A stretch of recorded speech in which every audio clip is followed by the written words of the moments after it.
Hello, everyone, and welcome to the NeverOpenPod, the podcast open to everyone, especially Magnus. My name is Luke. I'm your host of the NeverOpenPod, and with me, as always, is Mr. Andrew. Say hello, Mr. Guy. Hello, Mr. Guy. Hello, Luke. And hello to Magnus Carlsen, the greatest chess player in the world. And that's exactly who you were talking about. Yeah, exactly. Dude, no. You got to put that shit into perspective. Like, he's better than Okada, right? He's better chess? Yeah. No, he's better. He's like what? He's the equivalent of, like, in chess, of what if you put, like, Michael Jordan, Wayne Gretzky, and all these motherfuckers in a blender. Like, you just have like a blender full of people that are all chopped up. And he drinks them, and that's how he gets his special powers. It's either that or some kind of bead thing. So, like, Magnus don't need beads. He shits them. Like that's how good he is. He shits beads. But no, he's not just the best. He's like the best player of all time, playing in an era where everyone has, like, almost comparable skill. He manages to still be, like, fucking better. Oh my god. Cool. He just beat sorry, I know we're going to talk about the best of Super Juniors. Everyone, he mentioned it. Magnus, like, he's not going for the world title. There's this guy named Gukesh who became the #1 challenger, and Magnus just kicked his ass at a couple games of chess over the last week. So, yeah, who's the #1 player again? Yeah, it's Magnus Carlsen. Anyway, let's do professionalism. We're here to talk about fucking the best of the Super Juniors, not me sucking on the teat of Magnus Carlsen here, but sucking on the bead. The bead. Dude, they're making a movie about the anal bead thing. Yeah. Emma Stone's going to be in it. And I'm like, wait, is she doing it? Never mind. We'll see. Yeah. That's where my mind went. I'm very puerile. But there's ways people can contact and interact with us if they wish to, and say, how dare you, Luke? Mine out of the gutter. And stop talking about chess. We're on the Tweety. I'm at Grumpy2EB. Mr. Guy's at Truth of the Tweets. And collectively, we are at NeverOpenPod. If you want to send us a written or voice email, you can do that too. NeverOpenPod@gmail.com. Also, if you've got any of that Sasha Banks money, and someone's got it, goddammit, we got a Teespring store. Buy yourself some merch. It'll make you look never as fuck. There you go. If you want to see me do this awesome professional intro, you can also do that. We're on the YouTube. Search us out. Never Open Podcast. Yeah. That's how you do it right there, man. Well, Luke, we are in the middle of it, and I don't know why, but it feels like this is like the end of the best of Super Juniors. At least that's how my body is feeling right now. So I'm in full swing as far as, like, goddamn, I'm fucking tired. Because it's snuck up on me, I guess. But here we are. Night 3 of Best of Super Juniors is at the Niigata Region Plaza. And it's like a very nice high school gymnasium with, unfortunately, lots of empty bleachers. We do not have English commentary for this show, which is cool with me. But really, the big news is it's the return of preview tags. They split the blocks up. And the reason why we didn't know that last week is because we do not look ahead at the schedule. We do not. We just don't do it. So if you want somebody to do that, you want your podcasters to do that, this ain't the show for you. I mean, keep listening, but fuck off. Yeah, that's the thing. Mr. Guy and I found that if we look ahead as to what the matches are, we can kind of sort of almost piece the tournament out. And we don't want to do that. We want to be surprised, and we just want to enjoy ourselves as much as we can. I mean, we are just, when you have the mind of a booker, like me and Luke do, and we are just geniuses when it comes to professional wrestling. You can't even see the schedule, because if you see it, you'll figure everything out and know it instantly. Yeah, that's true. It is. We are the Nostradamus of the tournaments. Yeah. Yeah, to pluralize it somehow. Come on, man. I like it. I think it's good. Nostradamus. That's our tag team name. What? That's right. We know we're going to win. We saw the schedule. So. See, I'm tagging you in because I know otherwise I'm getting pinned. And all right, so I want to know. So I mean, there is that. So all right, so let's do it. We got Murashima, Katsuya Murashima, and Ninja Mac versus Sho and Yujiro. And I was saying the other night, where the fuck is Togo? Why am I putting up with extra Yujiro stinks? That's because he's chilling out on holiday, and the fucking birds are chilling out by making lots of noise around. Mm-hmm. But yes, so and I guess the other House of Torture guys are taking about as long to get to Japan as Walker Texas Stewart is too. So he's there. He is officially there now. So we'll see if he shows up on the next show. Nice. I like that. I won't dwell on this match too much with the preview tags, but I do like that Sho steals a fan's mask and Ninja Mac jumps him from behind and hands him back to the fan and just bows to them. Yujiro wins though with a lame ass fisherman buster on Murashima. I'm like, Murashima hasn't graduated to the pimp juice yet, I guess.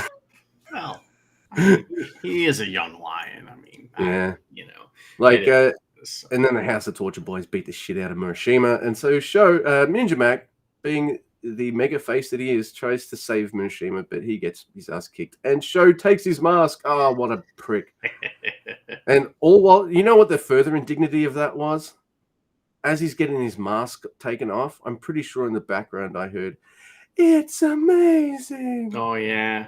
Yeah, if you're getting your mask stolen and you're getting beat down to, the dulcet tones of It's Amazing, which is Yujiro's theme song, it's bad times. I mean, that truly is a house of torture. You know what I mean? It's no longer a metaphor. So, all right. Next week, we have Doki and Taka Michinoku, just two guys, versus Drilla Maloney and Gato. Love seeing Gato there. It's always fun. So, Doki and Maloney wrestle to a stalemate, and it's really good. And Taka and Gato get in for some hilarious eye poke shenanigans, and those two wrestling is good times, man. I love every time. Yep. I like this. We get a hot tag, and Doki is like, the crowd cheers for him, but not loud enough for me. So fuck this crowd. Like, come on, man. In their minds. At least the next night had that. Couldn't believe it, But Gato gives up to the Doki Choki. And there's a little trash talk after the match, but nothing Doki can't handle, Yeah, he doesn't sweat any of that shit. Anyway, next we got Francesco Akira and Callum Newman versus Kushida and Tiger Mask. Now, this is like amazing preview shit just with Akira and Kushida alone. It whets my appetite, and spoiler alert, that match delivers too. So this is like the promise of that, and yeah, awesome stuff. And then icing on the cake, Callum Newman picks up a win over Tiger Mask, and I marked the fuck out like he just won his first title or something. Like, yes, all right, it's just Tiger Mask, but you'd never know. Like, if they had Tiger Mask pin Callum Newman, I would have been like, come on, man, not even Tiger. But go Tiger, yeah. Go Tiger. Yeah, but we didn't hear that because we heard Newman's theme, which I don't know what it was. I can't even remember. It's pretty strong like that. Oh, pretty funny. So during that match too, we had a pretty cool thing where like Newman and Kushida were like running the ropes, and Akira's running the ropes, and Kushida and Newman are doing drop downs right in front of him. Like there's like a 3-man like spot like that. Tiger Mask was not involved in that spot for very good reasons. So, but I thought that was cool. So next, Luke, I think our final preview tag is in fact Dragon Dia and Hanma versus Naito and Hiromu. And the crowd comes alive. They are happy to be in this high school gym. And the juniors start. Dragon Diaz doing pretty good, but then LIJ do awesome tag moves, and he gets his ass kicked. So Naito just stays in the ring during this match too, even though he's not legal, for quite some time, just to help Hiromu beat the shit out of him. And at one point, he's like waiting for a spot, and he just goes over and like leans over in the corner. It's like, oh, okay, here it is. So. It was pretty funny too, because Hanma like got in and chopped Hiromu a few times, but then just tagged out like he wasn't supposed to tag in right there. and he like did it anyway for whatever reason. And then eventually he does finally get in and faces Naito, who has embarrassed Hanma so many times. And Hanma's on a roll until he tries a Kokeshi and Naito rolls out of the way. But then he gets the Bulldog DDT combo and hits a Rocket Kokeshi on Naito. He hits a nasty lariat on Naito and tries something, but Naito reverses that into Destino. Double LIJ submissions, and Hanma gives up, and Naito won't let go of the hold after the match. Of course, Hiromu takes Dragon Dia's skateboard and tries to like skate a little bit, and Naito just pushes him off the skateboard. Oh, I love their relationship. That was fucking nice. And Dragon, you gonna let Hanma have a go on that skateboard? He's all top heavy for skateboarding, Yeah, that's true. Oh my goodness. All right, let's get into it. We are on. Excuse me. As I talk, I'm just scratching my mustache for some reason. I don't know why I'm doing that while I'm talking. Do it and point it out. That's the professional way to do it. That's right. Mm-hmm. How would everyone know if I'm a professional if I don't like spell it out? Mm-hmm. Do the smart head pointy thing. That's right. Like I like wrestling, see, and that's what they do. All right, so I'm not wearing pants, so yeah, I'm not wearing anything. You'll have to watch the YouTube to see if I'm lying or not. Well, still can't tell. Yeah. All right, so we start off with A block. We got Kosei Fujita on 2 points and Kevin Knight on 2 points as well. All right, so I thought this match was really cool and really interesting, Mr. Guy. We got two cocky up-and-comers just going at it, and this is great because Knight in this match, he gets to be almost like the Cobb-like base for Fujita, if that makes sense. Because, yes, you do get to see a lot of the high-flying stuff that Knight's known for, but what we do get also is almost like the Jeff Cobb, Zack Sabre Jr. spots in several parts of the match where Fujita just launches himself right at Kevin and just twists him up or puts an arm lock on him and shit like that. I thought it was really cool. And it was pretty different, the likes of that for these two gentlemen. So I was like, I was into it, but Kevin Knight, he has an edge here though. He has the power and he has the sky high and the spike with a 1, 2, 3. Kevin Knight on 4 and Kosei Fujita on 2. Well, Fujita was kind of like both these guys do the hoverboard lock, right? So there was a lot of like shenanigans going on with that, where they were both trying to get that. At one point, there's like a counter roll through thing where Fujita has this lock on, but he won't let go, and Kevin has to get to the ropes or lose. So they put that shit over. It's really good. And the big ending sequence was Fujita hit the German suplex, but Kevin lands on his feet, sky high, spike DDT. I will never understand how any wrestler can just like how do you flip out of a German? Oh my God. Well, it takes years of skill and practice to learn to do that. So I know because I as everybody knows, I did train in the wrestling ring for 3.5 hours. So, next week we have the A block match. This is all A block night, by the way. By the way, that. So they split the blocks up. Tonight's A block, next night's B block. This one is Blake Christian versus Kanemaru. 2 motherfuckers in the ring. A lot of heel on heel going on in these tournaments. I'll point that out over and over again. But we get a textbook Kanemaru gambit to start the match. And hey, Marty's here. I see him. And Blake uses Marty as a human shield. And that's how I notice he's there. I'm like, oh, hey. And Christian hits some of his high-flying moves. He tries to send Kanemaru into the chair, but Kanemaru's like, no, you do that spot. So he throws him, Christian into the chairs because Christian is great at bumping into the chairs because he wrestled GCW, you see. So the knee smash on the floor, and Kanemaru continues his leg assault in the ring for a bit. Rolling cutter and a flying elbow for 2 from Blake. That rolling cutter's got like 3 steps to it. Pretty cool, He wants to hit another springboard move, but his leg is fucked up because of Kanemaru fucking with it. So Kanemaru gets the figure 4 on for a rope break, and Marty gets like 4 spots right in a row here. He gets used as a human shield again. He gets grabbed by both guys and then takes a shoulder tackle. And Blake hits the victory roll splash on the floor. Canadian curb stomp, and a springboard 450. Blake Christian beats Kanemaru, and he is now on 6 points, whereas Kanemaru is only on 2. That's He's the first man on 6 points as well, by the way. Oh, yes. Okay. So let me just say something about Blake Christian.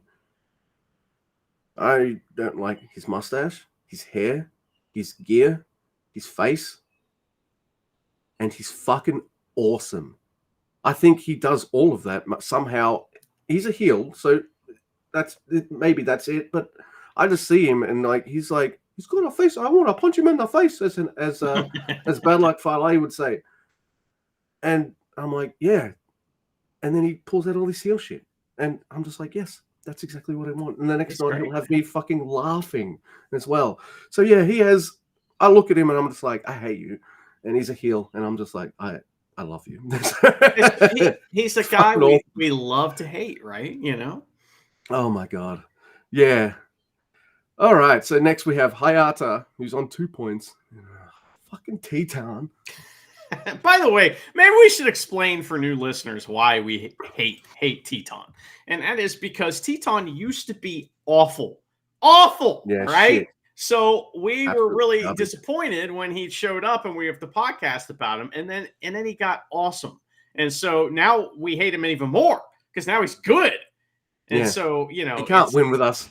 Right. So he made it even worse. So that's why. So. But just bear in mind, listeners, he's pretty good. Yeah. All right. Moving on. It's we love to hate him too, but for different reasons. So yeah, we actually like watching his matches. Anyway, T10. He uses his other music. I wonder why. Because his fucking other music was nuggets of stank. The only person who liked that music was Yo, who has it on vinyl. He listens to it while he's in the bathroom pissing. And he can't pee though because it never starts. The music never starts, and he's like, "Damn it!" That's pretty good. All right, so this match is kind of surreal to me. It must be surreal to the audience as well, because it's a CMLL guy versus a Noah guy in a New Japan ring. The only thing that kind of keeps me in reality as I watch this match is Chumpy's there to ref the whole thing. Making sure everything stays New Japan. Him and the ring are there to make sure it's all good. So important for Chumpy to be there. Marty Asami. Yeah. This is the third match, and I like Hayata. I want to love him. I think what I'm not getting a sense of is his whole heel shtick yet. I don't quite have a sense of it. Now, I probably knew about as much about him as I did Blake Christian maybe walking in, because I just saw Blake Christian as Strong Guy. So I just see this as me seeing him for the first time. In a few nights, I feel like I got his character right down, and I don't feel like I'm there yet with Hayata. Do I need some English commentary or something? I don't know. No, I just think he's a highly skilled heel. That's his character, right? He's a heel, but he's a good wrestler, which can be boring. So it's not interesting. Maybe that's it. Maybe that's it. Because I'm not watching him thinking man, this guy's really bad. But I'm not watching him and thinking man, I wish I was watching Noah all the time so I could see 100 Hayata matches. I think I'd rather tune in for Ninja Mac right now. I don't know. Does that sound like I'm being an asshole? I'm entertained. I'm just I wouldn't buy a Universe subscription just for this gentleman. I'm sorry. Well, I don't think anyone has, or unless it's Hayata's family. Mr. Bread went there, and I was still I'm watching New Japan. So, Mr. Bread winning all the titles. He's got apparently he's won the tag titles and the major championship in every promotion he's ever been in. Nice. Dude, look at him go. You don't have to worry that he's going to do something like a Hummer or a Tiger Mask in a match. Hell, you can put him in main events and he's going to fucking crush it. Hell, he did us all solid. An elbow drop CM Punk right in the fucking nuts. Right. Come on. Right in the little red basket. Yeah. I was going to say mini Baghdad. So anyway, T10 finally finally does that move we hate, and it looks like shit. It looked like fucking shit. And sorry guys, this wasn't my favorite match. It was well wrestled with two great competitors, but I just wasn't really invested, and it pisses me off seeing T10 win 3 in a row.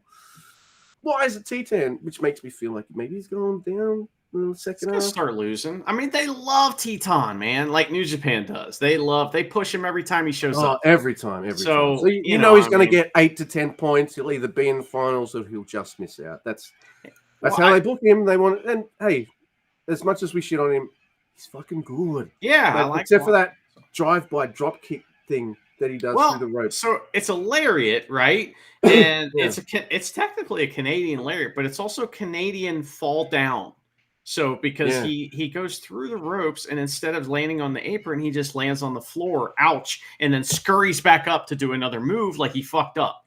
That move would be a lot better if Show was in the corner, and then Dick Togo was on the outside, and so he lariated Show and then kind of slid out and drop kick. I think we saw him do that once, and we were like, "Oh, that's what it's supposed to be." But I mean, that move wouldn't be such a problem if the crowd wasn't smart, because the crowd is smart and they know what a botch looks like, and so they're like, "Oh, here he goes!" Oh, you know, that's what they always do. They stop cheering as soon as he does that because they're like, "That looked terrible," and then they're like, "Oh, okay, well, I guess that's what he meant to do." But that's the vibe I get. That's still the vibe I get, and. The New Japan crowd is smart, and it's been over a year, and they still don't a couple of years. He still does it, and they're still like, "Did he fuck that up?" Because it looks fucking shit every time. And the Teton character is not someone who would just do something to be silly, right? Shit. You know, he's snappy. It's fucking fluid. It's gnarly. Like he knows what he's. Yeah, well, he's immortal. You know, he's this grand character, and then he just falls out of the ring. Everything else he does looks fucking awesome. So why is he still doing that? Anyway, he wins with the Moodle lock, and I'm kind of tired of seeing T10 win now. T10 on 6 and Hayata on 2. If I can be annoying, Mr. Andy, because I think you'd crush it, I got more notes for TJP Clark than I do for the main event. Do you want to swap these? Okay. I thought TJP versus Clark Connors was the main event. No, it's Desperado versus Bushi. Oh, okay. Well, I have to do TJP versus Hayata.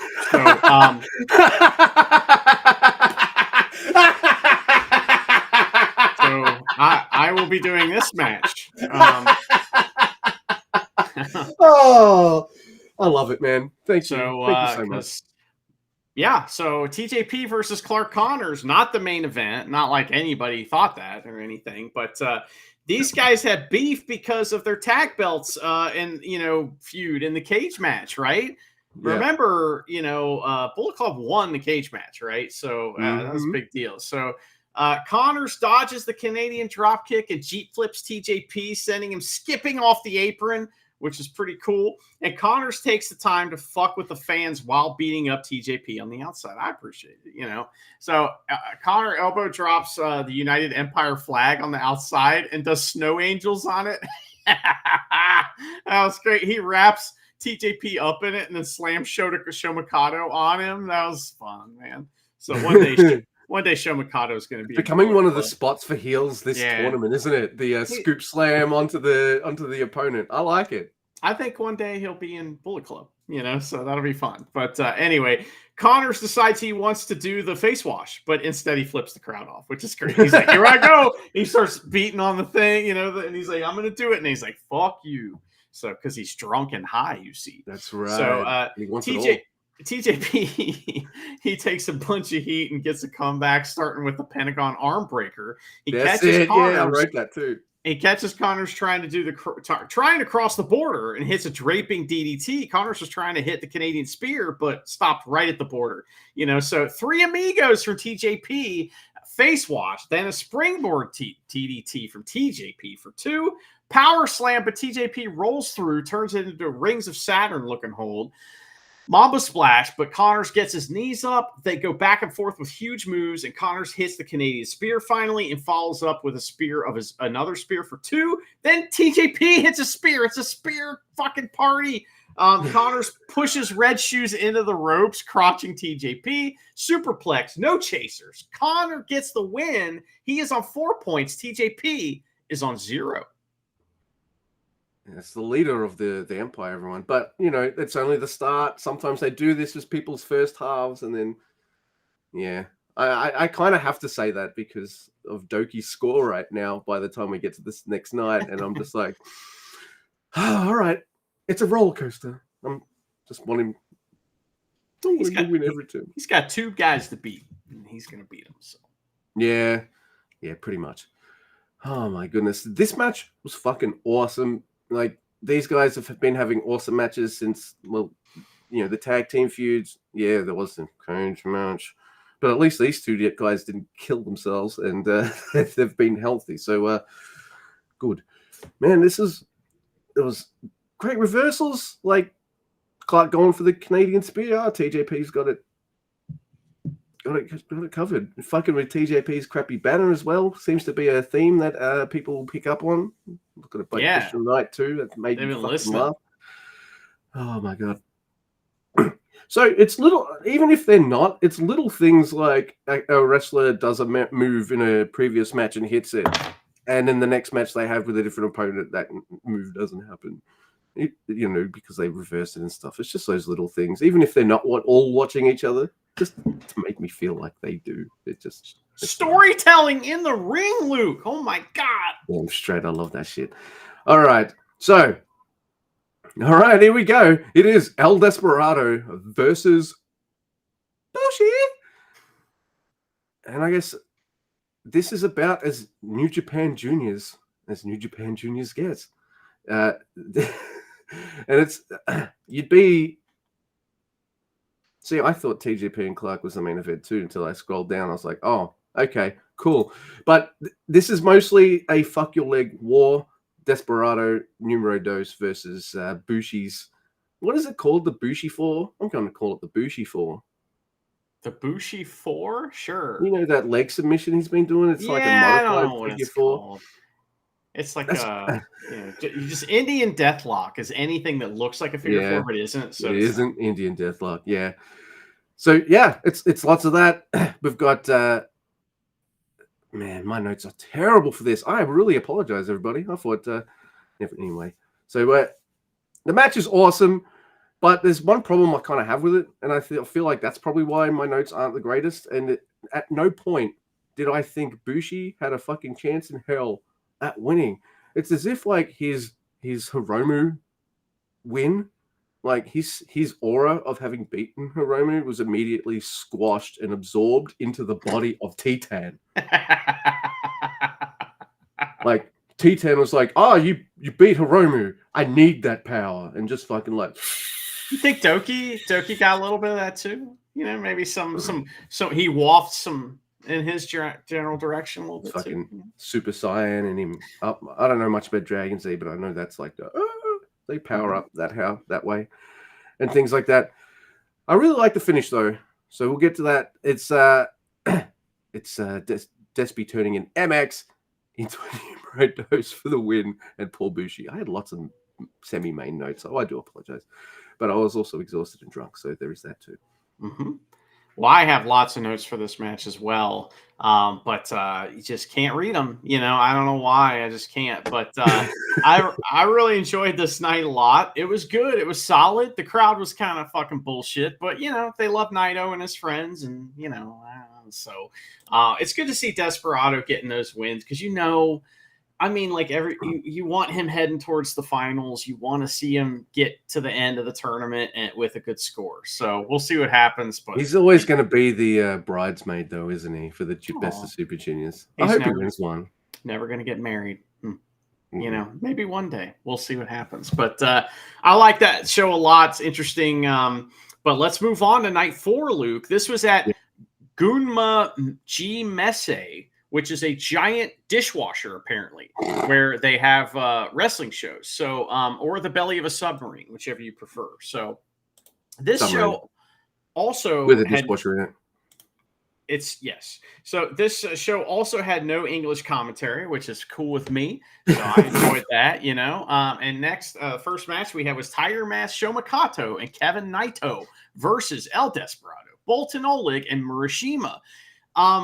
Desperado and Kevin start. Tiger Mask punishes Murashima for his mere existence, you know. And I think that, like, you're doing New Japan a disservice if you go easy on the Young Lions, right? So that's kind of the way that all the vets think about it. It's like, well, fuck this kid. It's not necessarily that. It's that, oh, I got to be tough on him. Otherwise, you know, we're going to let somebody slip through that doesn't belong. So, you know. Can't have that. Nope. So Boltin Oleg gets a hot tag. Yeah, that's how you end up with Yujiro. But anyway, so Boltin Oleg gets a hot tag and gut wrenches poor Shomakato all over the fucking place. Everyone throws that poor kid around. So yeah.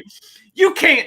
And Boltin Oleg gets the win. FYI, Boltin Oleg, you're not a young lion, you say?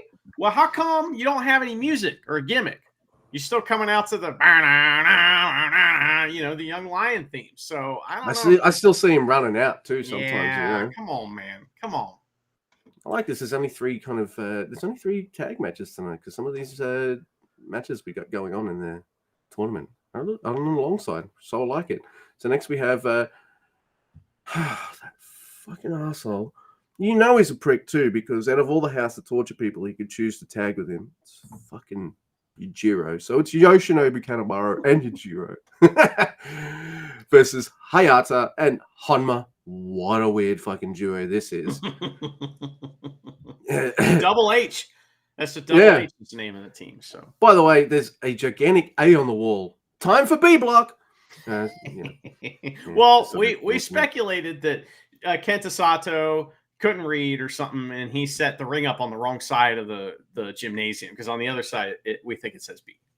Pretty sure. I also thought it might have been Abe-san being drunk with power now that President Evil isn't around to fucking keep him in check. You see what happens? Oh my god! So I really like Hayata. The look on Hayata's face when Honma's like, "Hey, bro, Kokeshi?" And Hayata's like, "What? What? Me? All right." So Honma goes for it, and then like Hayata just goes, just like with the extra steak, just it's like Hikuleo. He's helping, you know. Yeah, I'm helping. Yeah, Hikuleo is like he's so big that all you need to do to have a move with extra stank is hold his hand. That's right. And him pointing the airflow from the pointing, you know, it's just terrible. It's wrestling logic though, so like everyone watches it and they're like, "That was really high, yeah, we like that." Mm-hmm. I'm like, "Wow!" Even I'm like, "That was cool." Anyway, so Hayata sort of does the Kokeshi helping, and the crowd cheers for that, yay! And then Yujiro has to cheat with the fucking cane to Honma. I love doing it too. Look at the fucking smile on his face. Fucking asshole. Boo. Pimp juice. Big juice, I think, on Honma. It was little juice. That was little juice. Yeah, it was definitely little juice. That's sad. And so at least he's doing some emoting that isn't like, hee, I'm biting your lip, but you know. Yeah, it's true. Yujiro didn't even get to bite anybody in this match, which was good because that's disgusting. But I did notice that Hayata got really creative with the old fuck your arm on Kanemaru. So we'll see that more in their match soon, I'm sure. But next, Luke, the final preview tag of this show is Blake Christian, TJP, and Newman. What the heck? Versus Bushi, Tita, I love this Naito. match. So Blake Christian's tagging with these guys. What the fuck? Well, he's going to join United Empire, right? You know, obviously, it's it's funny. But Christian, he tries to join United Empire and gets shut down. So the two losers, TJP and Bushi, start, and United Empire and Christian beat up Bushi. And Christian shows a lot of charisma in this match. Like he was trying to figure out what United Empire want from him. So they like do a move. And he's like, "Crown's up now," and they're like, "No." You know, and he tries something else, Crown's up, and they're like, "No." So it's pretty funny. We also get some Newman versus Naito, and that's a good time right there. We've seen that before. It's fun. Naito hit some like crazy, like twisting enziguri thing that maybe wasn't on purpose, was fucking amazing. And then Teton and Bushi do some dope ass tag moves. Teton's diving all over the fucking place, and this match is fun. But in the end, Destino on Newman can't let him get too high on his horse. So, and LIJ deserved that win. They were the more cohesive team, and they won. Now, after the match, Christian waves the United Empire flag, and TJP takes it from him. His shenanigans made TJP entertaining, quite and funny, quite an accomplishment. It's also funny, like Blake Christian's like waving the flag around and draping his shoulders with it and stuff, going, yeah. Your team lost.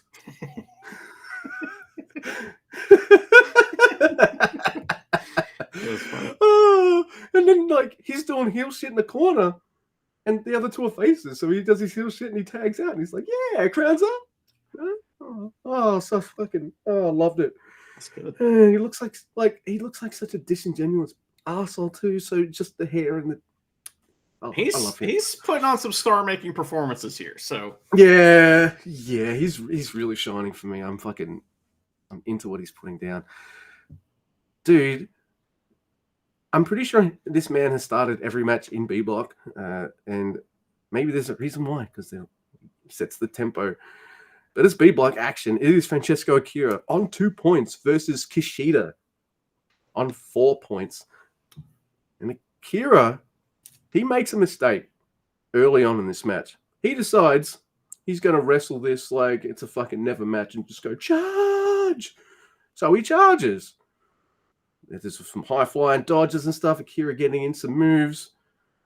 Kishida's not really rocked, but, you know, he's getting some... He's selling. He's getting taken aback. But then Akira tries for the tarantula. And that's the point where I'm like, and that's where you fucked up. Because Akira, he gets twisted and lands on the outside, but his arm's through the thing. They time it really well, and boom, your shoulder/arm goes into the ring post. And Kishida just... That bird agrees. It really agrees. It really agrees. And Kishida now motherfucking tortures Akira's arm. Like, it's major arm brutality. It's like, finish him. And Kishida's like, nah, I want to do more. But there's a point where, just to save himself, Akira hits like this fast rana. It's just like, you blink, you miss that. It's even this time where, like, Kishida's trying to put on this like wrist hoverboard lock on, and then somehow Akira manages to put that into like a German suplex or something like that. I'm like, what?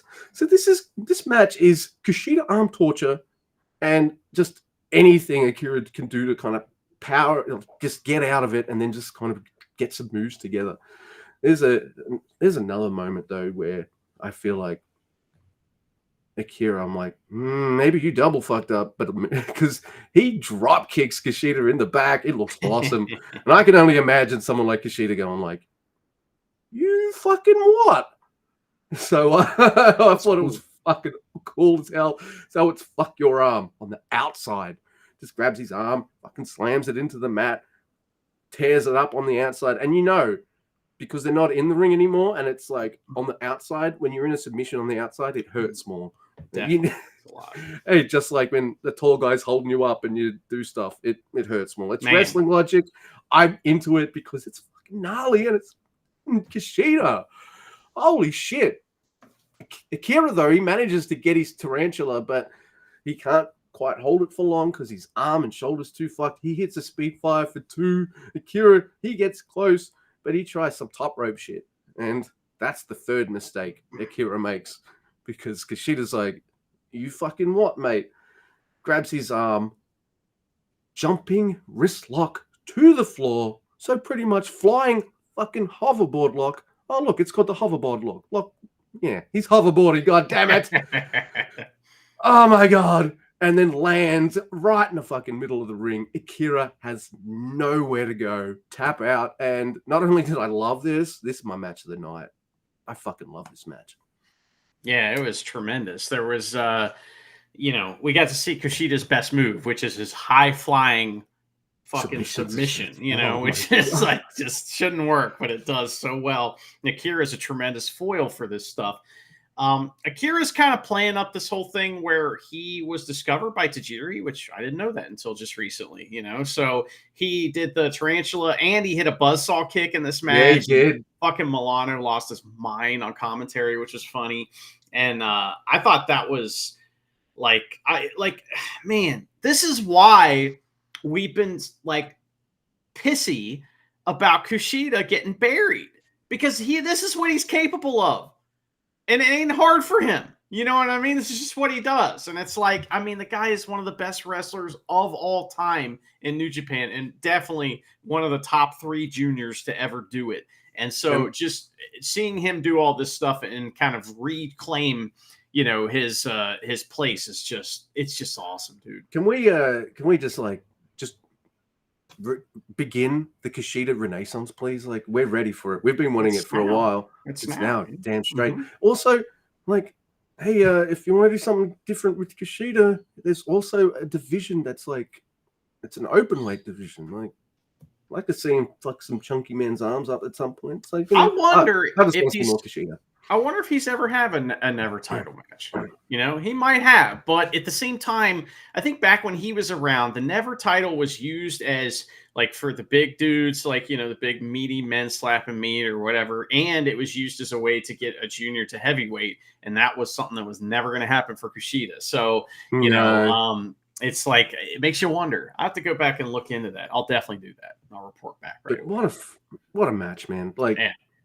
And they've had this guy on their roster, fine, apart from the painful mouse disease. But he's been fine for a while, and I know he's been tag champs with Kevin Knight, and that's good. But this is Kushida. This is right here. This is it. Singles championship level, guy. So anyway, really cool to see him crush it, and that match was fantastic. So next, another good match, and this match was. It was Doki versus Drilla Maloney. All right. So these two run the ropes and they tease their finishers. Oh, did we say the scores? The Kushida on 6? Yeah. He's 6 and Kira's on 2. Okay. Yeah. So they run the ropes and they tease their finishers. Doki and Drilla Maloney do. And the crowd's all about Doki. Fuck Drilla Maloney. And fair enough, Yeah, so, this crowd. Yeah. Thumbs up. They know what's up. So they know the Doki score. Drilla hits that Uranagi slam thing that looks awesome, and he stands on Doki on the floor and uses a chair in place of his knee for a backbreaker. Piece of shit.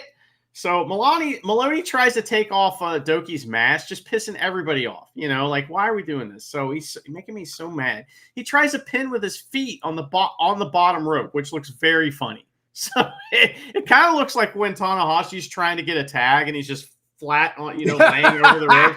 It looked like that, only on the first rope. It was really funny looking. So Doki comes back and hits a gut kick with some proximity issues, and he gets the Doki chokey, and Drilla has to bail. Daybreaker, but Drilla catches Doki and hits his double stomp elbow for 2. That was fucking great. Doki comes back with a daybreak for 2 and gives us a which is fun. Doki kips up after taking a chop that knocks him down and counters another Drilla Killa attempt into yet another Doki chokey. Drilla gets a rope break, but Doki puts it right back on. But Drilla Killa and Maloney gets his first win at Best of Super Juniors. Maloney on 2. Doki also on 2. I wrote to you saying, I'm worried that Doki's going to lose. And you just wrote back, and it just put me right at ease. And you're like, Doki's a singles guy. And I'm like, huh? Oh, yeah. We don't want to see him pin the tag champ and go for the tag titles. And, all right, that logic was sound, even still. Fuck you, I want Doki to win. But Doki's got 2 people to beat. They're both singles guys, and he's a singles guy. So that's true. I really enjoyed that match, too. It was just yeah. And, I love Doki, but, that kick to the gut, man. Come on. Might have been a little bit. Both of their faults a little bit. It's it was funny. They go through a lot of matches, and if it's one little kick in a match where everything else worked out, who cares? But yes, we are going to fucking point it out, aren't we? Because that's just what we're like. But next is a lovely little match that had me howling. And Milano fucking laughing his ass off too. It is Ninja Mac on 4 points versus Sho. It's on 2 points. And what happens? Oh yeah, Sho, he drags Ninja Mac out. What does he? He drags him out, and he's got the spanner under him, having to fucking get him out, and he gets him in the ring. And Chumpy's like, you know what? I'm going to allow this, Marty Asami's like, yep, let's go. Ding, ding, ding, ding, ding. Okay. And just to make it even more ridiculous, if you haven't caught on yet, Sho then taps out said fake with a brab. With a brab. With a Boston brab. And that's it. The match, it's over. Chumpy's ready to fucking hold up Sho's arm. Sho's like, fuck yeah, man, I'm the fucking best. And then the real Ninja Mac runs out with the nice little touch of loose tape on his wrists and his on his ankles, because they'd taped him up to take the fake Ninja Mac out. Oh. Now, Chumpy doesn't like being fooled, so he allows this, and the match restarts.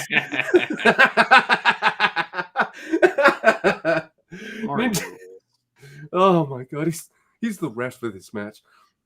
Ninja Mac goes on the attack here, and he has Sho on the outside, and he does like 4 flips like a gymnast. By the way, I feel like when I see Ninja Mac, he's like me, short and with a bit of a pot belly. Mine's probably not a bit of a pot belly, but you know what I mean? Like, I like seeing a dude that has kind of my height and build do gymnastics flips on the motherfuckers, and then Milano loses his mind just in hysterics.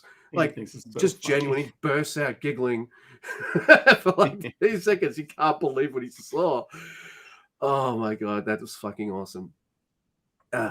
So Sho though, he's a giant asshole. If you didn't know, he grabs the ring hammer. Because is he going to use it? No, he just wants Chompy to be like, hey, you can't do that. All right, take it off me. Gets a chair, uses it on Ninja Mac, and he's using it on Ninja Mac's gut. He keeps training his neck to see if fucking Chompy's there. No, he's not coming yet. Is he coming? Nah, fucking turn him around. Fucking more with the chair. Oh, he's coming. Oh, I found this chair. Oh, drop.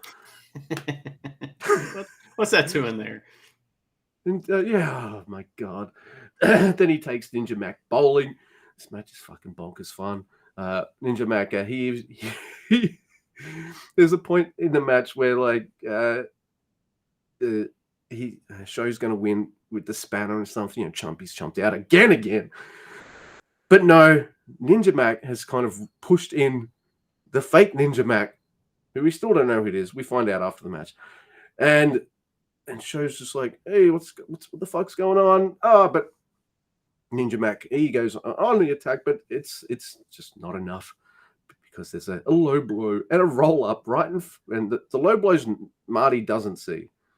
But my god, he must have been so fucking exhausted, having been chump bumped so much this match or something, or just whatever, because Sho, he's got the tights, and Marty's just like, I've only got eyes for shoulders. But who cares? Sho is 4, Ninja Mac on 4. I thought this was comedy fun, gold, right? mixed in with some awesome wrestling. So like, this is my jam. I loved it. It's a nice, like, we had 2 pretty much matches, and it's nice to like break it up with something like this. I loved it. One of the times that Marty got bumped, he rolled into the blue corner, which is Sho's corner, and Sho has to like move him out of the way to get the spanner. It's like, Marty, I like that. It's like corner. you think he's checking on him, but he's not. He's not like, hey, are you still unconscious? Oh, good. I'm just gonna grab this spanner right here. Fucking idiot. He also pinned Ninja Mac for like a 6 count. Yeah, but it was while Marty was unconscious because of Sho, and then Sho yells at Marty for being knocked out. And the crowd's like, "Ha, you're right. Marty shouldn't have been knocked out." It's pretty funny. Yeah, that was pretty funny. So All right, next, Luke, we have Dragon Dia versus Hiromu. Will Hiromu finally get his first win of the year in a singles match? We'll see. I mean, he can't lose to Dragon Dia, can he? So Dragon attacks, but it gets a brief shine before Hiromu cuts him off with a drop kick. Which song is that? Dragon Attack. It's off the game. It's by Queen. It's a song no one knows because it's in between like two of their hits, but it's like boom, boom, boom, boom, boom, boom, boom. It's like I like Seven Seas of Rye. That's a song in there that nobody knows about. Challenge the Mighty Titan and his true lord.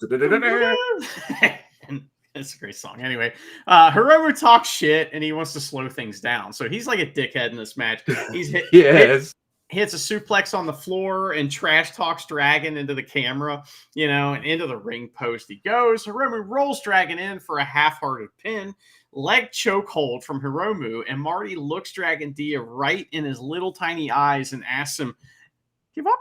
And he does not, but he gets some chops and he tries the funky weapon because he is in there for Taguchi. So he tries it, which Hiromu's like, are you kidding me? Hiromu has so much time, sees this coming, looks at the crowd and is like, are you fucking kidding me? And then hits the the atomic drop. Like it was great. It's amazing. I love that.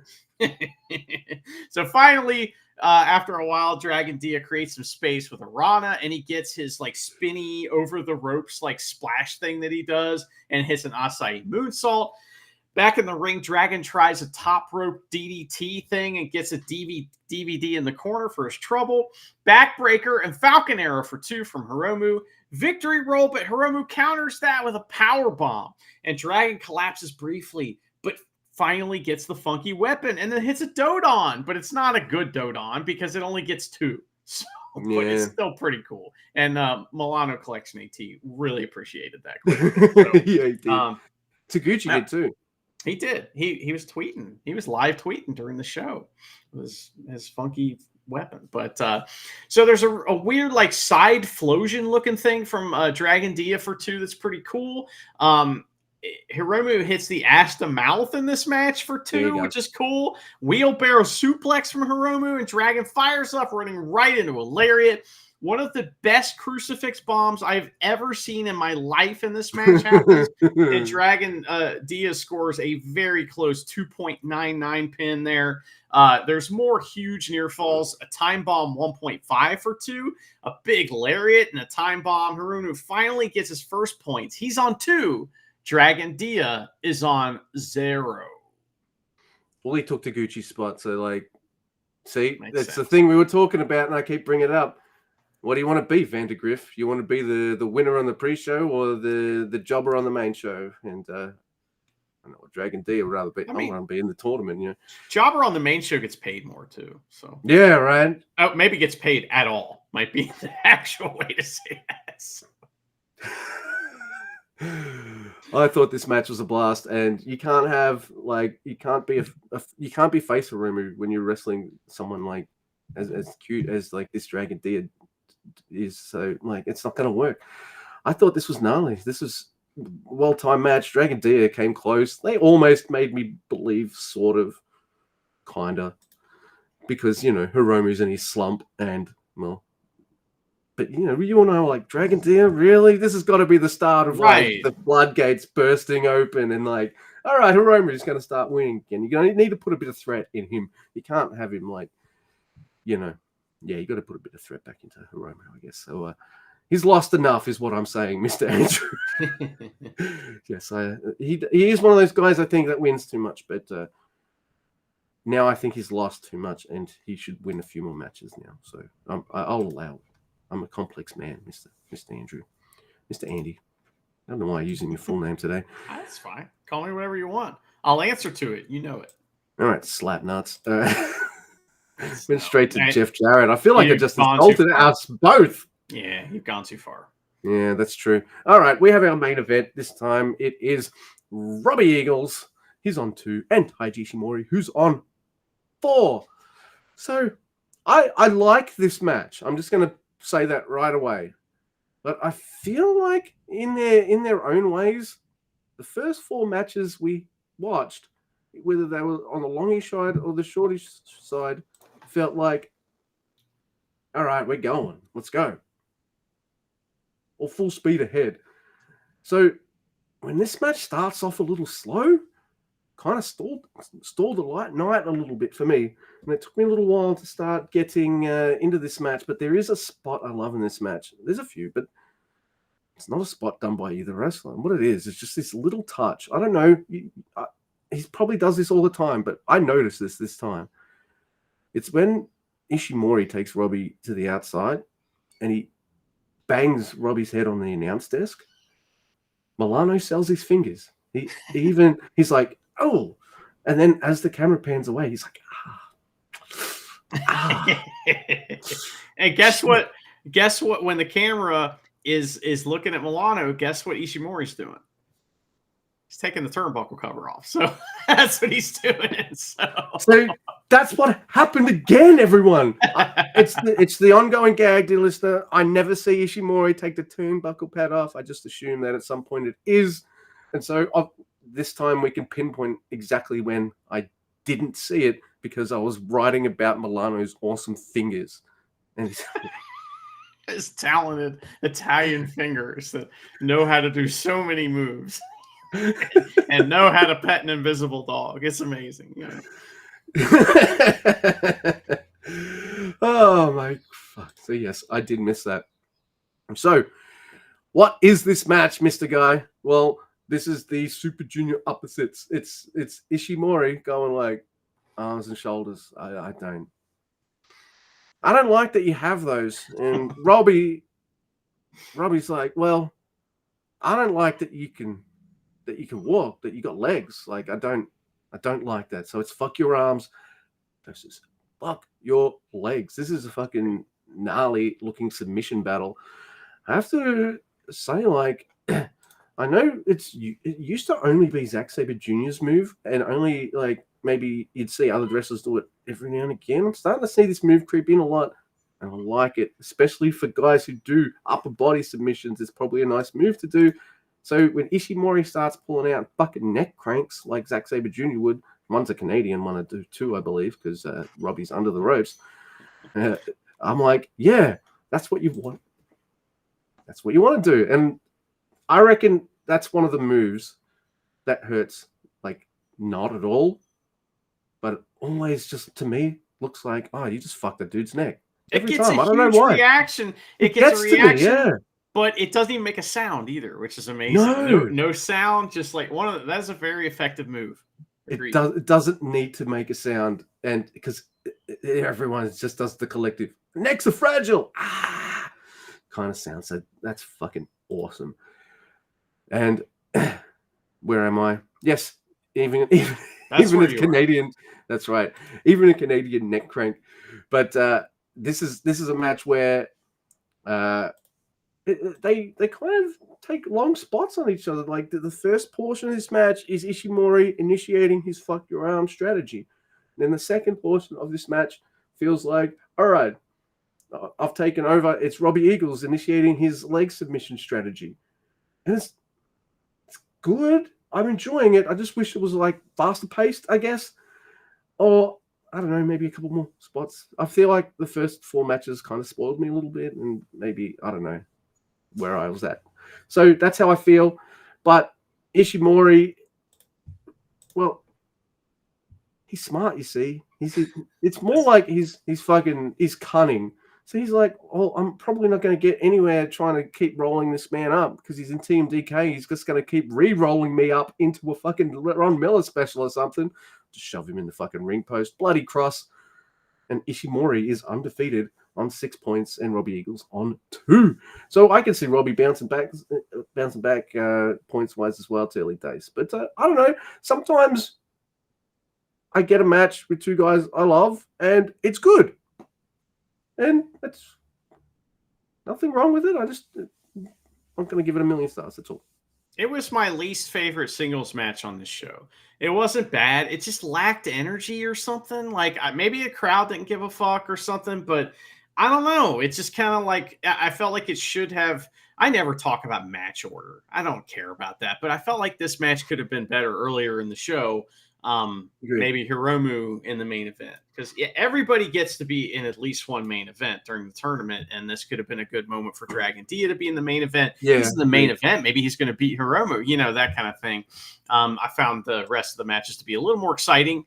However, this is an excellent pro wrestling match. It's just, I don't know, man. We're gonna ingest a ton of wrestling, in the like coming week or two ahead, and sometimes it's just kind of like, all right, done with wrestling today. And that's kind of how I felt halfway through this match. So not necessarily the wrestler's fault, just kind of the way things felt. Yeah, I'd agree. I feel like also the crowd going home with a Hiromu win. Yeah, you see, we joke about Naito and his friends, but no joke. Even if it's just Bushi coming out, like the crowd's engaged because it's like that's Naito's group. It's LIJ. They're the fucking most over group there is. So you might want to have one of the main event when you can, just so to keep the fucking fans engaged for the rest of the show. Hell, it even happened to us. And we're watching Ishimori versus fucking Robbie Eagles. We were hit by that LAJ factor as well. Probably because we both think they're awesome. So, there is that. So there it is, everyone. We have now covered the first 4 nights of the best of the Super Juniors. I'm appreciating a couple nights of fun little tags, just so I don't have to be mega detailed notes mode. I do apologize for that. Just be main event. Sometimes I'm like, oh man, my notes aren't up to snuff for that. All right, don't worry. I'll just. Well, I'm very disappointed in you because mine were extremely thorough. So you got 2 middle-aged white guys here in their 40s, like, and there's sleep involved, and it's like, yeah, we're not going to be as chipper as a lot of motherfuckers are, but that's okay. I had a fucking fun time talking about it, and that don't edit that out, don't you dare, because that legit made me just have a wonderful laugh. And I don't edit the podcast anymore. Yeah. So editing's too much work. So I feel like the warts and all approach is a lot better. Yeah, well, I mean, we've always tried to go live to tape as much as possible. Every once in a while, an internet thing or just something terrible happens and we have to edit it. But for the most part, warts and all. But they're not staying. Sorry, we're live, pal. I mean, live to tape, but yes. Yeah. Sorry, we can't be live to tape. I don't want to steal your other show's gimmick. Well, it's true. Yeah, that's what it's called. So. It's also recorded in front of live. No, it isn't. And so I'm stalling now. And Mr. Andy wants to go to bed. It's the start of my day, you see, and I've had coffee. But it's been a blast, this tournament. Get a night off, and then we get a couple more nights of Best of Super Juniors action. No previews. It's going to be a surprise. And you know what? I'm loving him right now. In Kushida, we trust. Hell yeah.